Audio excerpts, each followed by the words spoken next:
اللہ اللہ اللہ اللہ۔ السلام علیکم ورحمۃ اللہ وبرکاتہ۔ رب اشرح لی صدری ویسر لی امری واحلل عقدۃ من لسانی یفقہوا قولی۔ اعوذ باللہ من الشیطان الرجیم، بسم اللہ الرحمن الرحیم۔ معارف و مسائل۔ مذکورہ صدر پہلی آیت میں کچھ صحابہ کرام کا میدان جنگ چھوڑ کر چلا جانا اور خود رسول اللہ صلی اللہ علیہ وسلم کی آواز دینے پر بھی ان کا نہ آنا اور اس پر رسول اللہ صلی اللہ علیہ وسلم کو غم ہونا اور اس غم کے بدلے میں انجام کار صحابہ کو غم ہونا مذکور ہے۔ اور روایات حدیث میں ہے کہ حضرت کعب بن مالک رضی اللہ تعالیٰ عنہ نے پکارا تو مسلمان جمع ہو گئے۔ اس کی توجیہ و تطبیق صاحب روح المعانی نے اس طرح کی ہے کہ اول رسول اللہ صلی اللہ علیہ وسلم نے پکارا جو صحابہ کرام نے سنا نہیں اور دور نکلے چلے گئے۔ اس وقت حضرت کعب بن مالک نے پکارا، وہ سب نے سن لیا تو جمع ہو گئے۔ بیان القرآن میں حضرت حکیم الامت رحمۃ اللہ علیہ نے فرمایا کہ اصل وجہ گھبراہٹ کی یہ خبر تھی کہ رسول اللہ صلی اللہ علیہ وسلم شہید ہو گئے۔ آپ صلی اللہ علیہ وسلم کے پکارنے میں اس خبر کی کوئی تردید تو تھی نہیں اور آواز اگر پہنچی بھی ہو تو پہچانی نہیں گئی۔ پھر جب حضرت کعب بن مالک رضی اللہ تعالیٰ عنہ نے پکارا تو اس میں اس خبر کی تردید اور رسول اللہ صلی اللہ علیہ وسلم کا حیات ہونا مذکور تھا۔ یہ سن کر سب کی تسلی ہوئی اور سب جمع ہو گئے۔ باقی رہا یہ کہ پھر اس پر حق تعالیٰ کی طرف سے عتاب اور رسول اللہ صلی اللہ علیہ وسلم کو غم کیوں ہوا۔ اس کی وجہ یہ ہو سکتی ہے کہ اگر مستقل مزاج رہتے تو آواز کو پہچان سکتے تھے۔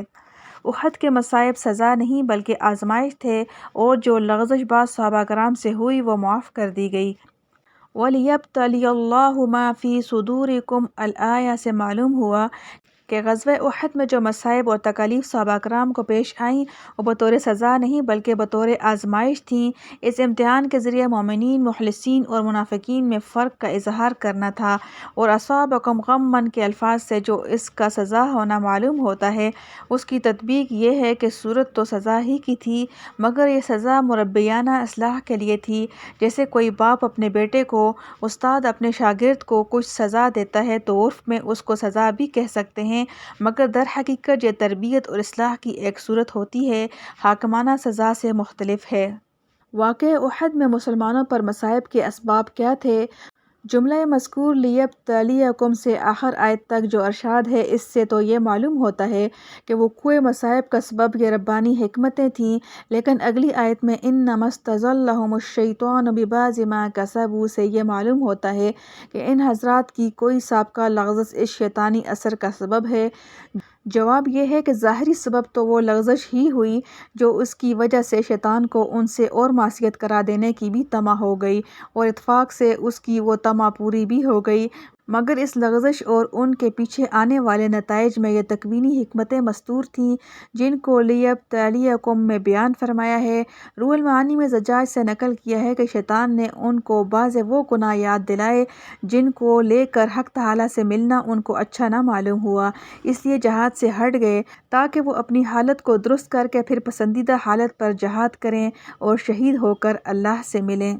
ایک گناہ دوسرے گناہ کا بھی سبب ہو جاتا ہے۔ آیت مذکورہ سے معلوم ہوا کہ ایک گناہ دوسرے گناہ کو کھینچ لاتا ہے جیسے ایک نیکی دوسری کو کھینچتی ہے، یعنی اعمال حسنہ اور سیئہ میں تجاذب ہے۔ جب انسان کوئی ایک نیک کام کر لیتا ہے تو تجربہ شاہد ہے کہ اس کے لیے دوسری نیکیاں بھی آسان ہو جاتی ہیں، اس کے دل میں نیک اعمال کی رغبت بڑھ جاتی ہے۔ اسی طرح انسان کوئی گناہ کرتا ہے تو اس کے دوسرے گناہوں کا راستہ ہموار کر دیتا ہے، دل میں گناہ کی رغبت بڑھ جاتی ہے۔ اس لیے بعض بزرگوں نے فرمایا یعنی نیک کام کی ایک نقد جزا وہ دوسری نیکی ہے جس کی توفیق اس کو ہو جاتی ہے، اور برے عمل کی ایک سزا وہ دوسرا گناہ ہے جس کے لیے پہلے گناہ نے راستہ ہموار کر دیا ہے۔ حضرت حکیم الامت رحمۃ اللہ علیہ نے مسائل السلوک میں فرمایا کہ حدیث کی تصریح کے مطابق گناہ سے قلب میں ایک ظلمت اور تاریکی پیدا ہو جاتی ہے اور جب قلب میں ظلمت آ جاتی ہے تو شیطان قابو پا لیتا ہے۔ الحمدللہ حمدا کثیرا طیبا مبارکا فیہ کما یحب ربنا ویرضی۔ ربنا آتنا فی الدنیا حسنۃ وفی الآخرۃ حسنۃ وقنا عذاب النار۔